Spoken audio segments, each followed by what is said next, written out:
Alors, le traitement orthodontique n'est pas efficace longtemps. Préjugé ou vérité? Donc, pour tous ceux qui ont porté des appareillages orthodontiques et qui ont enlevé, est-ce que ça a tenu suffisamment longtemps? Est-ce que ça tient toujours? Oui, donc je vois qu'il y a beaucoup de rechutes.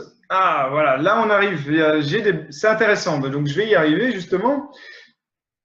Voilà, donc quand vous mettez des bagues, toutes ces bagues, c'est un peu comme si vous mettez un plâtre au niveau de la dentition. Il faut savoir que la dent, elle s'enclave dans l'os et que l'os va maintenir cette dent par tension. Donc, si vous n'avez pas de pression sur la dent, c'est la loi d'action-réaction. Si vous n'avez pas de pression, l'os va devenir poreux et la dent va se déchausser.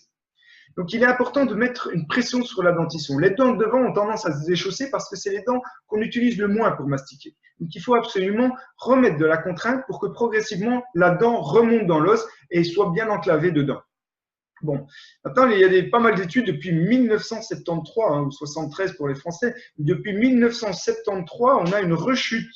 Il a été démontré qu'il y a une rechute dans les 2 heures qui suivent le traitement orthodontique. Donc, dès qu'on enlève les bagues, les dents rebougent. Et tout simplement parce qu'on a cet effet plâtre. Ces bagues vont immobiliser toutes les dents ensemble et vont faire que l'os va devenir poreux. Dès le moment qu'on enlève ça, eh bien, on n'a pas cette stabilité sur la dentition et le risque, évidemment, c'est que ça se déchausse. Alors, le pire, c'est que si on n'a pas corrigé la cause, si on n'a pas travaillé sur une langue hypotonique, eh bien, la langue va repousser directement sur les dents et ça va repartir de plus belle. Donc, à quoi bon mettre des prix de fou dans un traitement si je rechute directement après? Et c'est pourquoi maintenant on met des bagues donc des bagues de contention. Les orthodontistes mettent ça. C'est une bague qu'on va mettre un petit plâtre entre guillemets qu'on va garder à vie pour stabiliser la dentition. Maintenant, le risque, c'est qu'on garde un plâtre et si on ne met pas assez de contraintes sur ses dents en mastiquant, eh bien, elles se déchausseront toutes en même temps. Donc, attention à ça, je vous conseille de créer de la sollicitation et d'utiliser de la contrainte dessus. Donc, on peut utiliser des activateurs dentaires, pardon. Ça, c'est un élément intéressant aussi.